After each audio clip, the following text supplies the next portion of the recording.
as well on this beautiful Sunday morning. The theme for today's Dharma talk is Nothing Really Matters. And I have 3 pages of notes on how nothing really matters, so strap in, folks. Nothing really matters. That's how Bohemian Rhapsody ends, isn't it? Nothing really matters. However, I mean it a little bit differently from what that song might indicate. Let us start by looking at a chapter from the Tao Te Ching, which says, 30 spokes share the wheel's hub. It is the center hole that makes it useful. Shape clay into a vessel. It is the space within that makes it useful. Cut doors and windows for a room. It is the holes that make it useful. Therefore, benefit comes from what is there. Usefulness comes from what is not there. So this is a well-known metaphor in the Tao Te Ching for the virtue of non-being, which in Buddha Dharma evolved into the notion of shunya, the empty, shunyata, emptiness. So it is a metaphorical expression trying to indicate the source of being. The source of being. And what's challenging and compelling about approaching the understanding of the source of being like this is it's a sourceless source. There's no there, which can be provocative of anxiety, some nihilistic dread, but it's okay. So you don't have to freak out. We'll look carefully this morning at this sourceless source, the nothing that really matters.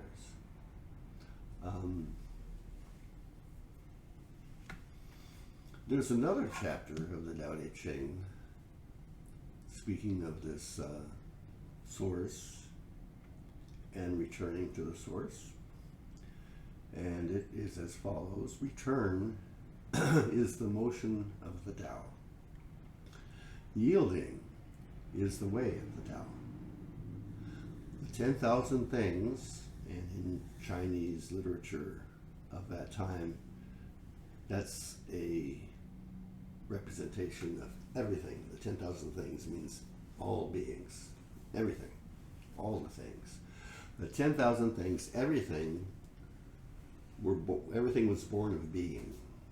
Being is born of non-being.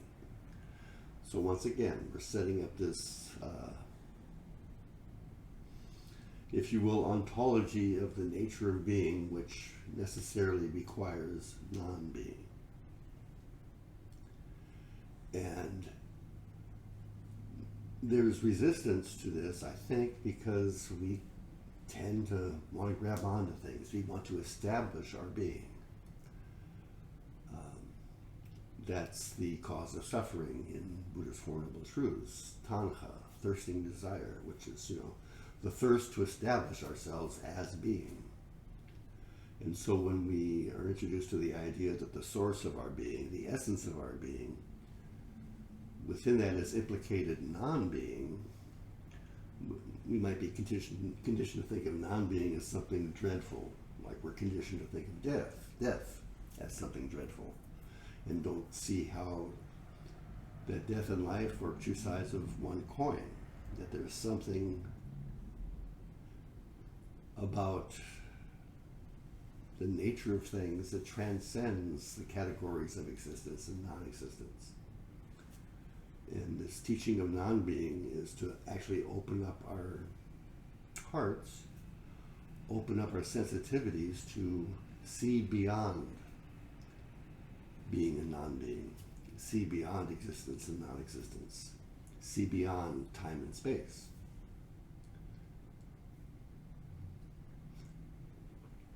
And so he says that return is the motion of the Tao,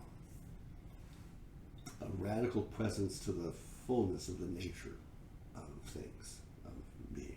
That's return. And he says yielding is the way of Tao. And that yielding is a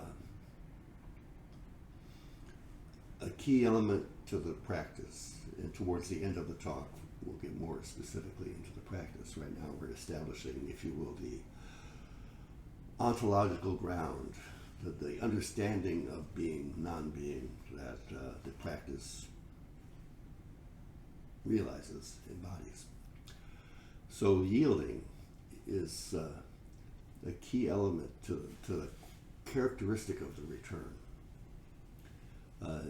It's letting the spontaneity of arising becoming of the cosmos have its way with you, as Tao once said it. Letting the spontaneity of the arising becoming of the cosmos have its way with you.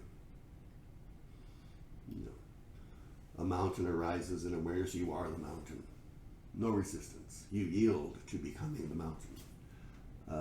A sound of a car horn arises, and you turn without hesitation and become that.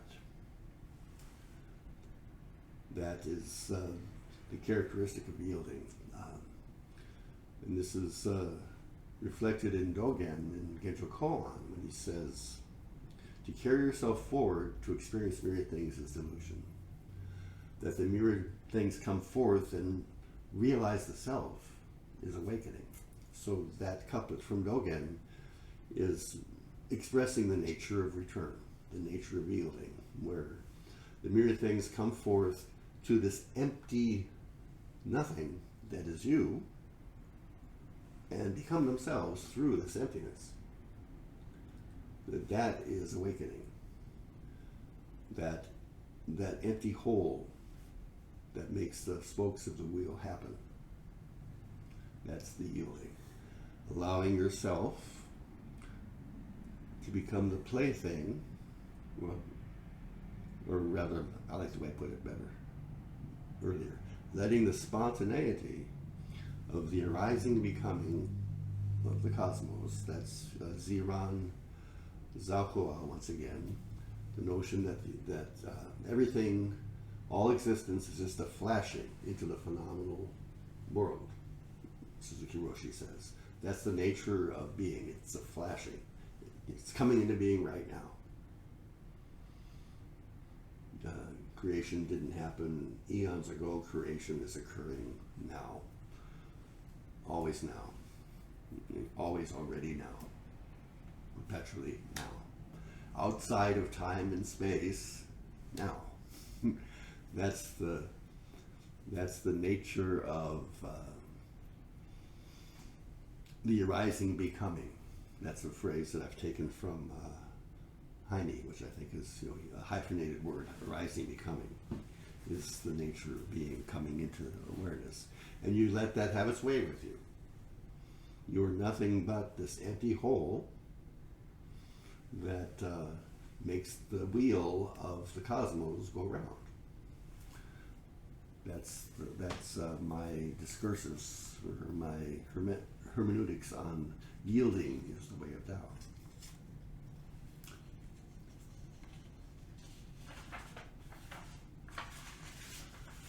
So I want to revisit the story of Matsu and Dame. Dame was the disciple of the great master Matsu. And the story is, Matsu was always teaching mind itself as Buddha.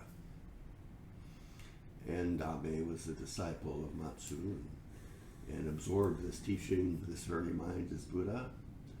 And the time came for Dame to leave his master and go off and teach himself. and he would teach this mind is Buddha.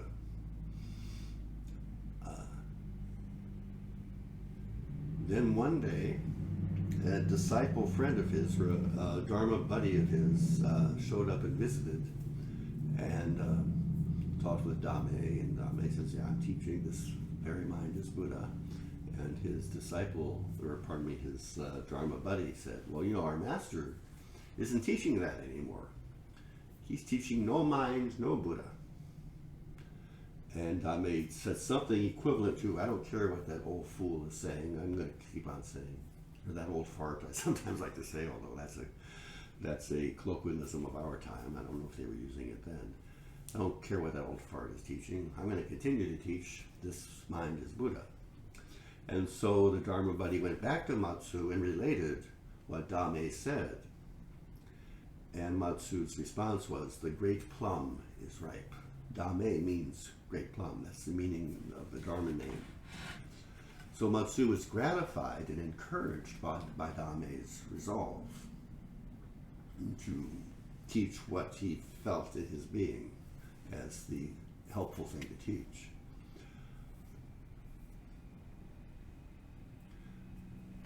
And Matsu was able to be gratified and encouraged because he knew, and I would presume had confidence that Dame knows or knew, that this mind in Buddha, or this mind is Buddha, and no mind, no Buddha, they're not antithetical, they're not antagonistic, they're complementary. They need each other, they support each other. The 10,000 things are born of being. Being is born of non-being. They're both necessary. They're both actually one. They only appear to be antagonistic to a discriminating mind. Now I'd like to look at chapter 1 of the Tao Te Ching. To try to, right now, like I say, I'm trying to, with words, which is fundamentally futile, but with words I'm trying to lay the ontological ground for this understanding of this relationship between the center empty whole and the spokes of the wheel, being, non-being. This mind is Buddha, no mind and no Buddha. Trying to give some sort of intellectual grounding for the actual realization. The intellectual grounding is pretty useless unless it can be encouragement to step forward into the practice.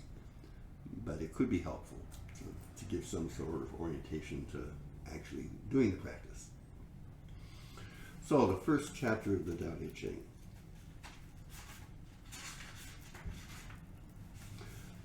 The Tao that can be spoken of is not the eternal Tao. Some commentators take issue with the word eternal, the essential Tao, or the actual full Tao might be better, but this eternal, gives temporal feelings that may not be appropriate to what's going on. The name that can be named is not the eternal name.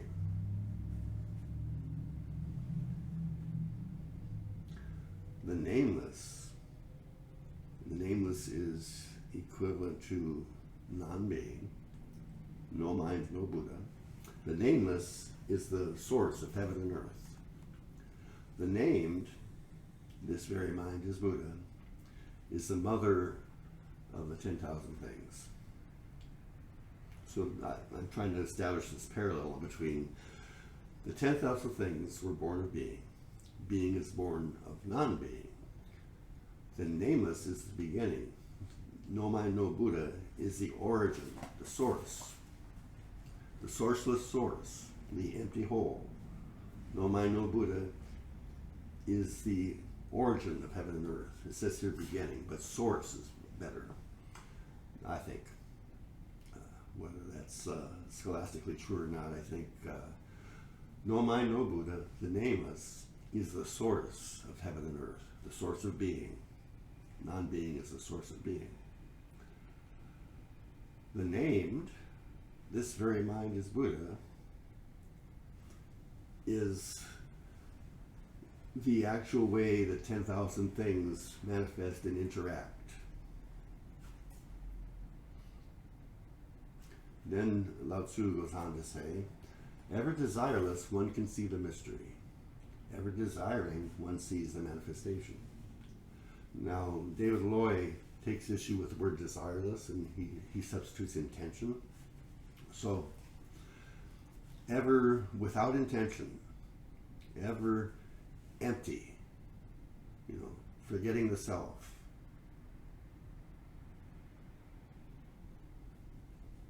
One realizes no mind, no Buddha. One can see the mystery. Ever intending, this very mind is Buddha, one sees the flower, the mountain, the river, the dog barking. Now, so that's another reflection of, or way of restating this notion of everything is born from being, being is born from non-being. Nothing really matters. Nothing really matters. And so that, I hope you can see that that's just another articulation of the same principle. Then he goes on to say, these two, the nameless and the named, the Tao that can be named and the Tao that cannot be named, these two, Buddha, this very mind is Buddha, no mind, no Buddha, these two spring from the same source, they only differ in name. These two spring from the same source, but differ in name. So they're not really different. Form is emptiness. Emptiness is form.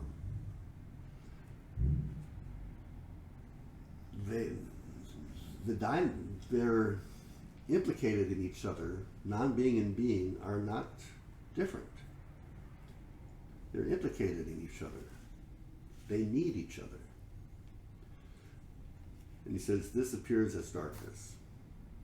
Darkness within darkness, the gate to all mystery.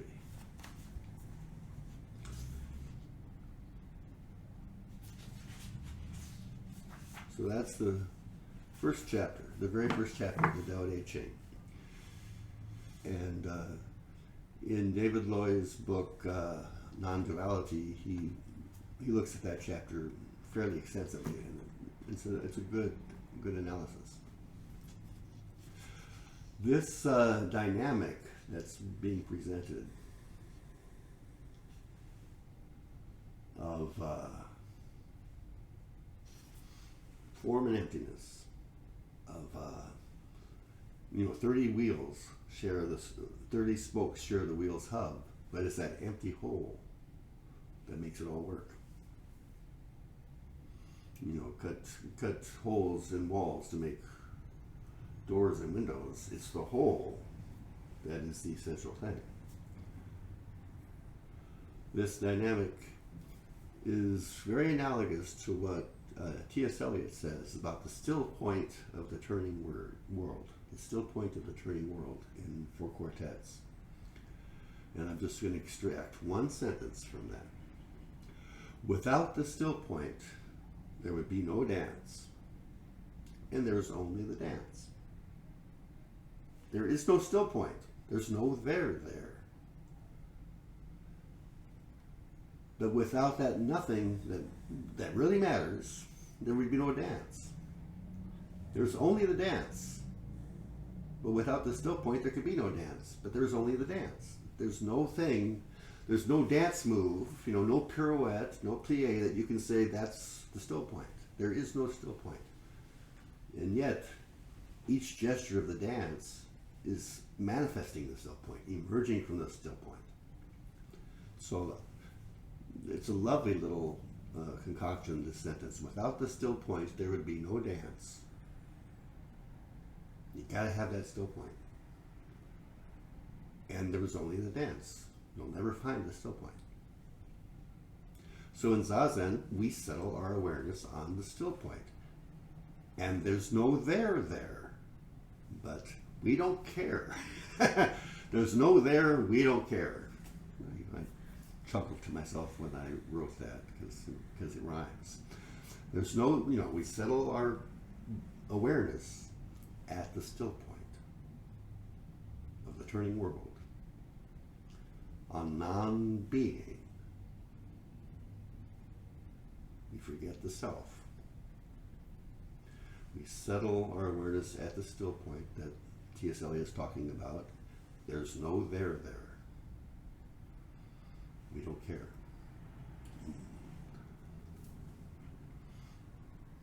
We nonetheless arouse our resolve to settle at the still point. Logically, it's contradictory, but experientially, it's very important.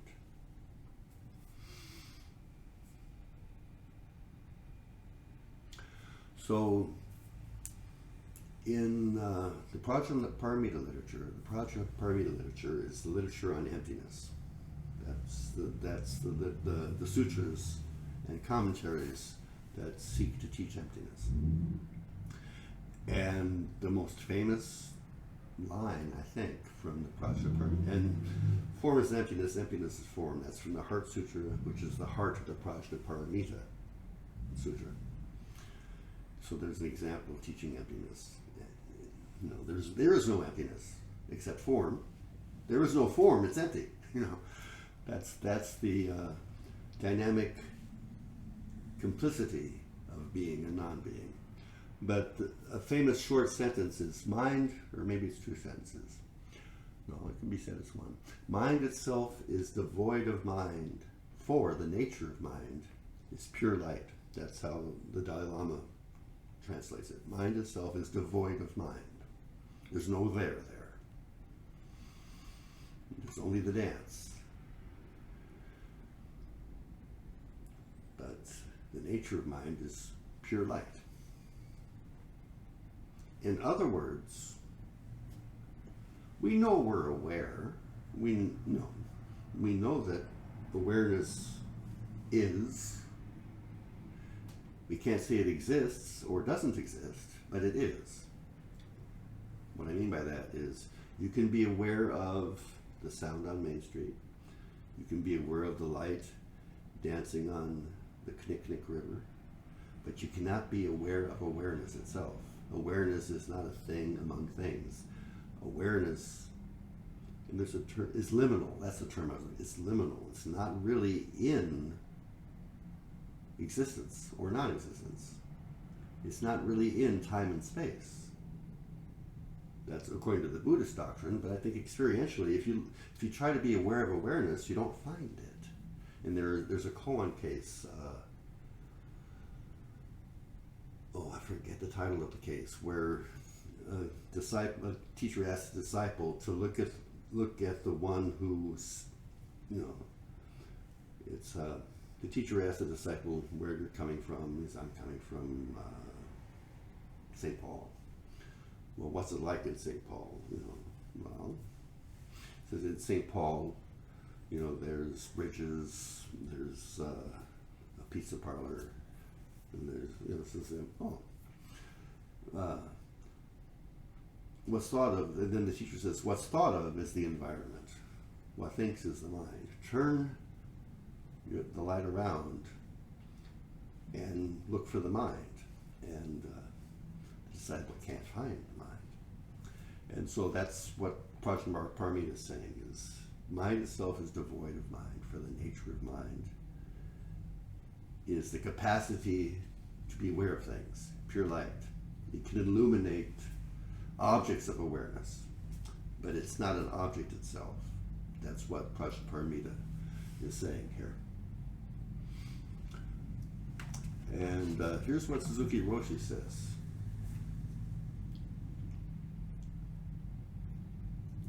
I have to change books here, excuse me. Now, once again, we're laying the foundation for an understanding of the relationship between being and non-being, of the still point, without which there'd be no dance, but there's only the dance. We can't find a still point anywhere. And so this is what Suzuki Roshi says about big mind. Now, big mind is a term that you could substitute for Buddha nature, the true being. And he says the big mind, so big mind is a term that I would say is a synonym for both sides of the equation. This very mind is Buddha, no mind, no Buddha. It's both. Because the nature of true nature, the nature of Buddha nature, encompasses both. This very mind is Buddha and no mind, no Buddha. They're both necessary. And this passage, I think, elucidates how they're both necessary. The big mind, in which we must have confidence, is not something which you can experience objectively. We've already gone over that. The mind itself is devoid of mind. You can be aware of many things, but you can't be aware of awareness. It's a reiteration of that point. The big mind in which we must have confidence is not something which you can experience objectively. It is something which is always with you, always on your side. Your eyes are on your side, for you cannot see your eyes, and your eyes cannot see themselves. Eyes only see things outside, objective things. So you can't, this big mind, which really matters, this big mind, which we must have confidence in, you cannot see objectively, for you cannot see your eyes. Eyes only see things outside.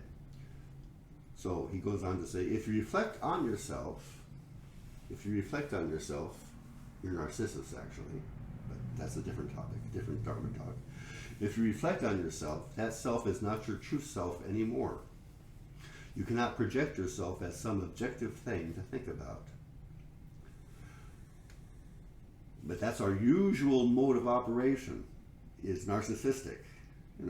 We usually try to reflect on ourselves. We're always experiencing things, or almost always, the habit energy is to experience things in terms of ourself. And then that's not really a valid source of knowing the nature of being. That's a narcissistic cul-de-sac, shall we say. You cannot project yourself as some objective thing to think about. The mind which is always on your the mind which is always on your side is not just your mind. It is universal mind, always the same, not different from another's mind. So this awareness, this still point, which we cannot find or see, this awareness, which is the fundamental nature of our very own awareness, is one. It's not different from any other's awareness. Awareness, provisionally we can say is one, although ultimately we say it's nothing. But provisionally we can say it's one. It's not. So this mind, which is always on your side, is not just your mind. It is universal mind, always the same, not different from another's mind. It is Zen mind. It is big, big mind. He repeats that word big twice. It is big, big mind. This mind is whatever you see. This mind is whatever you see. The 10,000 things are born from being. Being is born from non-being. Everything you see is emerging from emptiness, flashing into being. Everything you see is emerging from mind. Emptiness, mind, ground of being are synonymous. They're the same thing. This mind is whatever you see. Your true mind is always with whatever you see. Although you don't know your mind, there's only a dance. You don't see the still point. Although you don't know your own mind, it is there. At the moment you see something, there's only, without the still point, there's no dance. There's only the dance. But when the pirouette happens, the still point is there as the pirouette. Although you don't know your own mind, it is there. At the very moment you see something, it is there. This is very interesting. Your mind is always with the things you observe.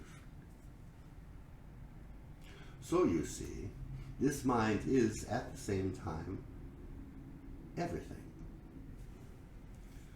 So that's Suzuki Roshi talking about this relationship between this mind, which is devoid of mind, and at the same time this mind is light, which means it is everything.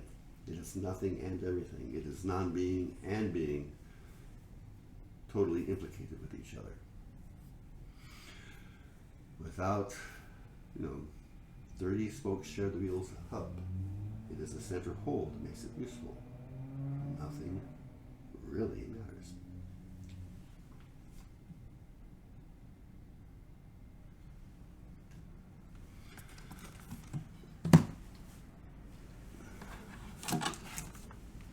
Okay, Dogen Zenji. So this is from the Mountains and Water Sutra, where he's talking about, and I'm offering this as kind of like a koan, a poetic expression of the ultimate nature of things, that sometimes these strange ways of presenting things can be a skillful means to break through conceptual barriers, and I think this is a good one. He's talking about the nature of being here, and he's using mountains and waters as the vehicle for talking about the nature of being. And so he says, even if you have an eye to see mountains as grass, trees, earth, rocks, or walls, do not be confused or swayed by it. So even though you see a mountain and you see the pine trees, oh my goodness, there's pine trees. I haven't seen pine trees in days. And look at the size of that boulder over there, and the way the grass is, So basically you see it, and the phenomenal presentation of it, you recognize and you feel the beauty of it. Do not be confused or swayed by it. It is not complete realization. Even if there's a moment when you view mountains as a seven treasure splendor, this is not returning to the source. Even if you understand mountains as the realm where all Buddhists practice, this understanding is not something to be attached to. Even if you have the highest understanding of mountains as all Buddha's wondrous characteristics, the truth is not only this. These are conditioned views. These are second, some of it's useful to some extent. Knowing that mountains where all Buddhists practice, that can be inspiring and that can be instructive. And if you see mountains as all Buddha's wondrous characteristics, the truth is not only this. These are conditioned views. This is not the understanding of Buddha's ancestors, but merely looking through a bamboo pipe at the corner of the sky. You get a little tube, you're looking at the sky, and you're missing the whole sky. And that's a metaphor for conceptual, rational, intellectual approaches. They're not totally invalid, but you get a very small data sample of the actuality of being when all you're relying upon is conventional intelligence. There's something else going on that surpasses intelligence, conventional intelligence. Something else going on. So he goes on to say, turning circumstances and turning mind is rejected by the sages. Speaking of mind and speaking of essence is not agreeable to Buddha ancestors. Seeing into mind and seeing into essence is the activity of people outside of the way. Confined words and phrases do not lead to liberation. There is something free from all of these views. So various deep thought and even experiential insights, such as seeing into mind and seeing into essence, and having some moment of insight and trying to reify that and freeze that and put it on your bookshelf is the activity of people outside of the way. Confined words and phrases do not lead to liberation. There is something free from all of these views. Now, what is free from all of these views?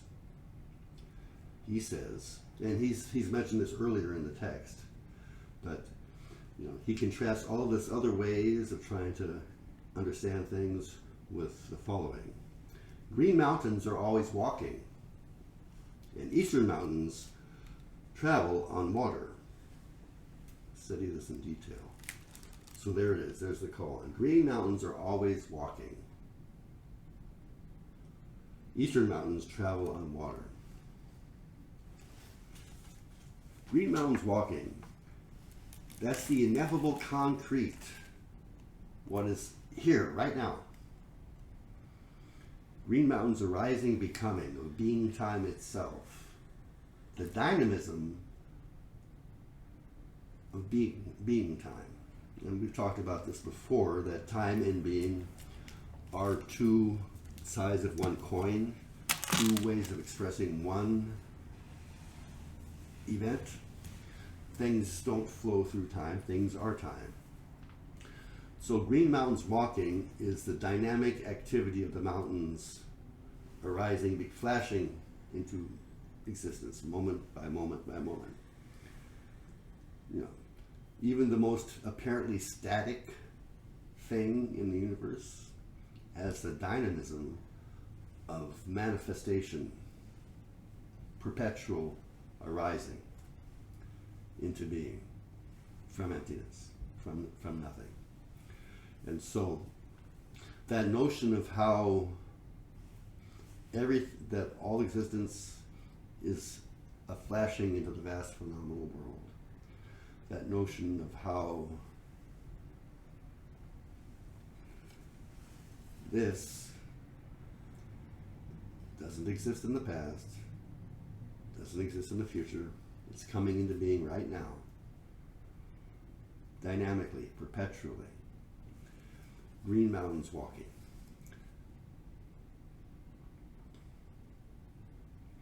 The 10,000 things are born from being. Being is arising spontaneously, always, from non-being.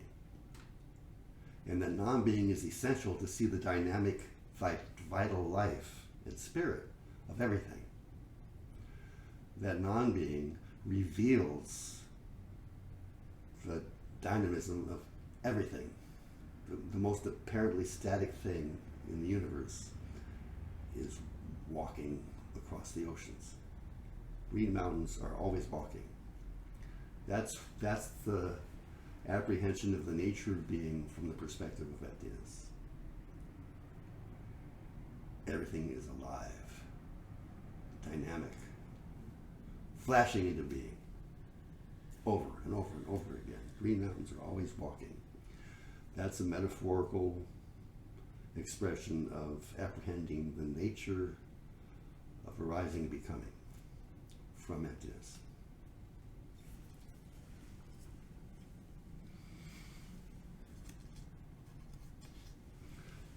So, a little more Dogen.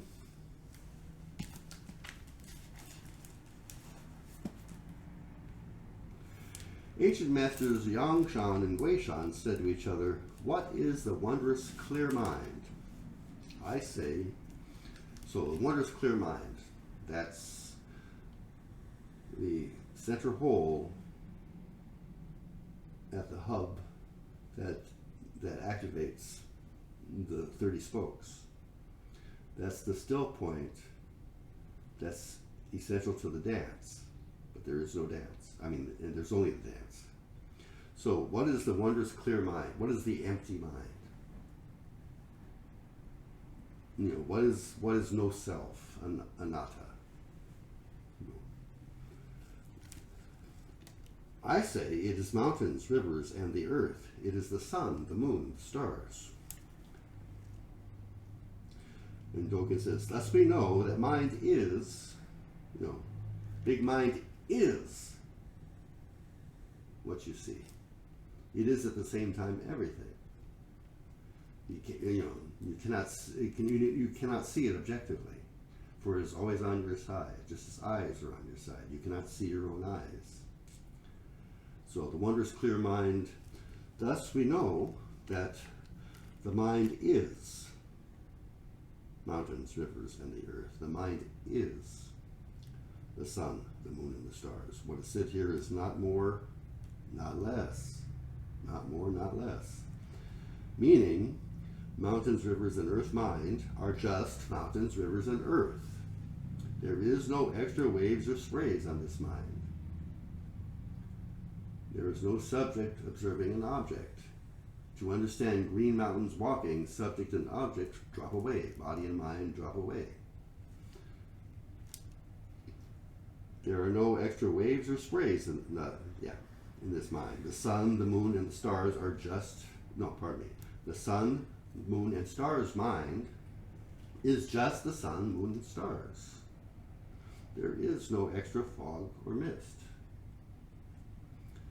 Without the still point, there would not be the dance. But there's only the dance. There's no extra sun, no extra waves and sprays. There's no still point. There's only the dance. But without that still point, you can't have the dance. This, Dogen is making the same point that T.S. Eliot is making. The wondrous clear mind is mountains, rivers, and the great earth. You don't look for a wondrous clear mind separate from just the mountains and the sound on Main Street. That is being at the source of no source. That is allowing arising, becoming have its way with you, to where you're nothing but arising, becoming. That's what this teaching of emptiness, this teaching of nothing really matters, this teaching of it's the space at the center that makes it useful is all about. To try to elucidate the fullness of human freedom, the full possibility of human freedom is what is being described here.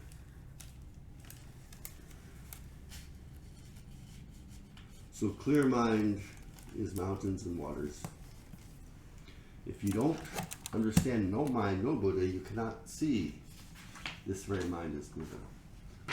If you don't see mind itself as devoid of mind, you cannot see mind is mountains, waters, and the great earth.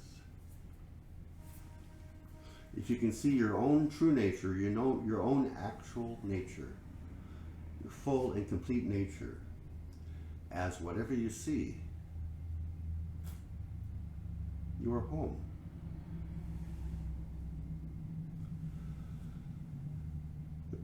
The problematic nature of human existence is resolved.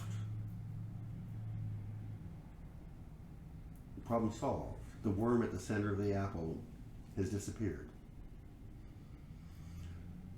Camus was stuck on how ultimately life is absurd.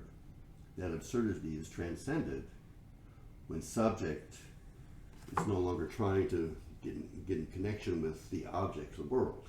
In his myth of Sisyphus, that's the whole dynamic that I can see so far. But I'm going to read it again. Is that he's trying to get into an actual relationship with the world from within habitual narcissistic self-reflection. He's using reason to be in actual relationship with the world, but reason is an artifact within the human that's a subset of reality. He has yet to think not thinking. He has yet to think what's beyond thought. And if you try to comprehend the fullness of reality with human self-reflection, you're caught in a narcissistic loop. You won't see green mountains walking that way. You won't feel the full dynamism of being becoming that way. But if you can become that empty space at the center of the wheel, if you can become that still point which doesn't really exist, if you can become big mind which you cannot see, then the problematic nature of human existence evaporates. and proclivity towards despair, anxiety, greatly diminishes. Now, we're still human, we still have habit energy, we still have karma, so there's no such thing as a once and for all resolution of our problem. Practice and realization are the same thing. We continue to have to return. Return is the motion of the Tao. Part of our nature is to exfoliate and leave the source. And that's not a bad thing, as long as we also know the motion of return. And since we sometimes get lazy and don't return too readily, we can have some anxiety and now and then succumb to despair. But if we've touched this home, it's proportional, it's manageable. It's so less important than this nothing that really matters. So it's much more manageable if we touch this home. So we settle our awareness on the still point, the sourceless source of being. We settle our awareness there, which isn't really there. And I've written here a reiteration of what I wrote earlier, that dirty spokes share the wheel's hub, etc., etc. The still point isn't there. We don't care.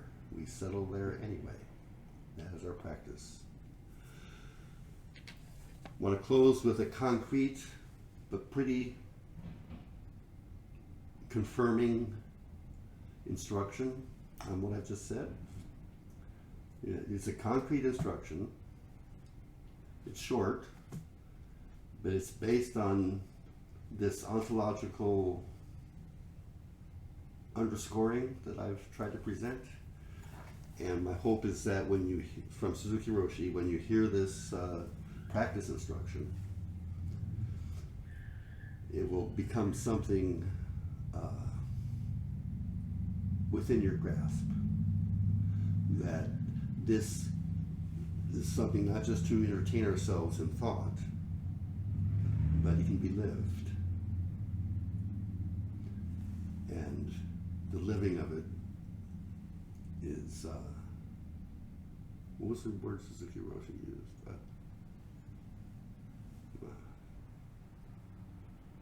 He said,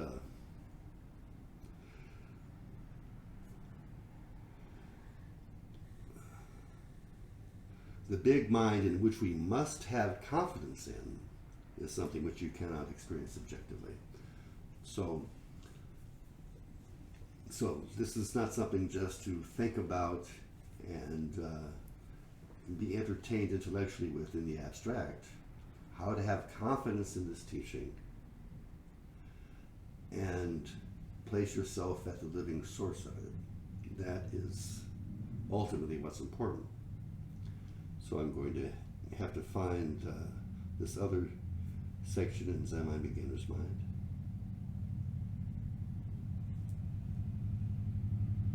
You can give me just a few moments here. I'm going to have to do a search.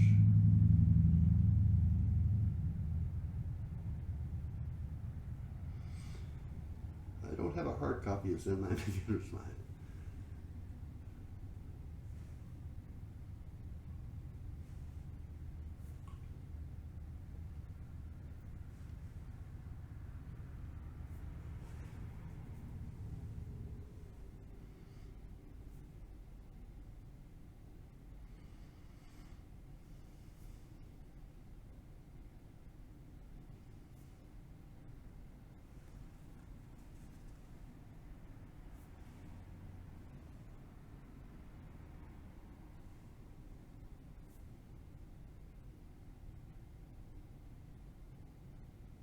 Okay, here it is. It's in the section called Emptiness, actually, in Zen Mind Beginner's Mind. And he's talking about concentration. And I know I've read this to you before, but hear it in the context of everything I've just said this morning. He says, concentration is not to try hard to watch something. In Zazen, if you try to look at one spot, you'll be tired in about 5 minutes. This is not concentration. Concentration means freedom. And once again, All this stuff about the relationship between being and non-being is to actualize freedom. Full human freedom requires non-being. In order to in order to apprehend the actual nature of being, we need non-being. And if we apprehend the actual nature of being, we're free. We're vast. We're limitless. We're everything. As we said earlier, big mind is everything. So, concentration means freedom. So, your effort should be directed at nothing. Your effort should be directed at nothing. You should be concentrated on nothing. This is in the book. He says your effort should be directed at that 30 spokes share the wheel's hub. It's that space within that makes it all work. You should be concentrated on that. On that still point. Even though there's only the dance, there's no still point still. Settle your awareness on the still point. You should be concentrated on nothing. In Zazen practice, we say your mind should be concentrated on your breathing. But the way to keep your mind on your breathing is to forget all about yourself and just sit and feel your breathing. The way is to allow yourself to allow the arising becoming of the cosmos have its way with you. Be nothing but the arising becoming of the cosmos. The way to keep your mind concentrated on your breathing is to forget all about yourself and just sit and allow the breathing to have its way with you, to feel your breathing, to forget about yourself and just sit and feel your breathing. If you're concentrated on your breathing, you will forget about yourself. And if you forget about yourself, you'll be concentrated on your breathing. Without the still point, there would be no dance. There is only the dance.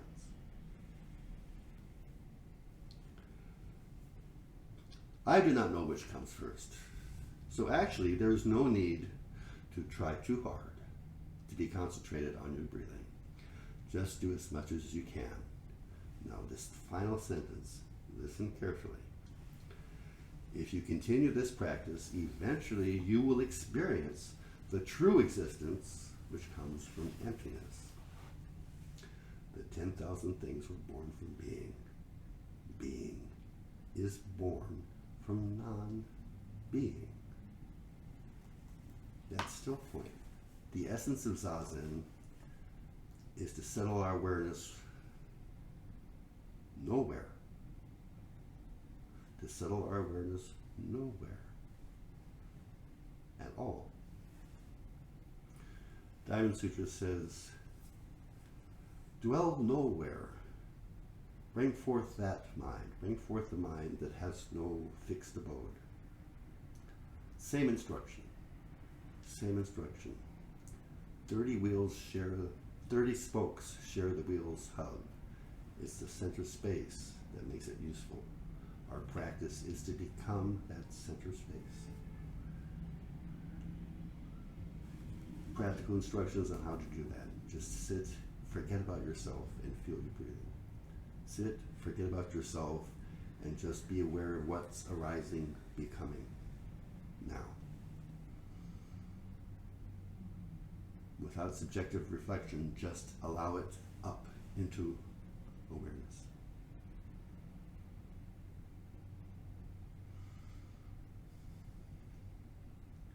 In my own experience of Zazen, this is somewhat fleeting. It is so subtle, it's not even there, right? It's so subtle, it's not even there. So, discursive activity proliferates, prapanka, it happens quite regularly. And we settle on that still point which isn't there so briefly, and then we're carried off by something. And then we remember, and we forget ourselves and return to our breath and our posture. And for a while, there's nothing but the arising becoming of spontaneous change. And that can be so peaceful and so joyful. And all of a sudden, oh, peace and joy, cool! And we're gone again. But it's worth, even though it's so fleeting because it's not even there. But it's like romancing the stone in the movie what was the name? Oh, Romancing the Stone was the name of the movie, I think. And the name of the movie comes from a jeweler's practice of taking a diamond or a ruby, and before taking a chisel to it, they look at it carefully, try to see its inner structure, turn it this way and that, and then they pick up the chisel and they've found where to cut, and so they make the initial cut. So that's the practice from which the title of the movie, Romancing the Stone, comes from. So it's like romancing the source of being. Well, if I feel my breath, am I grabbing onto trying to feel the breath too much? Oh, that burned. Oh, did I stick? So you're kind of like you're kind of like hovering around, and here I am, wasn't I? Is a pretty strong indicator of what it's often like. Here I am, wasn't I? Very fleeting, very ephemeral, but yet nanoseconds of our living touched by that make a profound difference. If with regularity we expose ourselves to the possibility of nanoseconds of being touched by the actuality of being becoming, the actuality of everything is a flashing into the vast phenomenal world, the true nature of being. If we put ourselves into contexts where we can be touched by that realm of being, it redefines the melodrama of everything else, makes it much more manageable, and we have some sense of escape from the narcissistic entrapment of perpetual self-reflective grasping, because we touch ground on something other, something deeper, something more true that takes venom out of this self-reflective habit. You say, oh, I've been fooled by the mirage again, and silly me, instead of saying, oh my God, I'm horrible. It's a big difference. Big difference. So even though it's a fleeting practice, and there's no there, so, it's not inherently frustrating, but frustration is not unknown. It's so worth it to persevere and make a simple, sincere effort to just return to where you are and forget about yourself and just become what's happening in this limitless arising. Okay? Give it a shot. Thank you very much.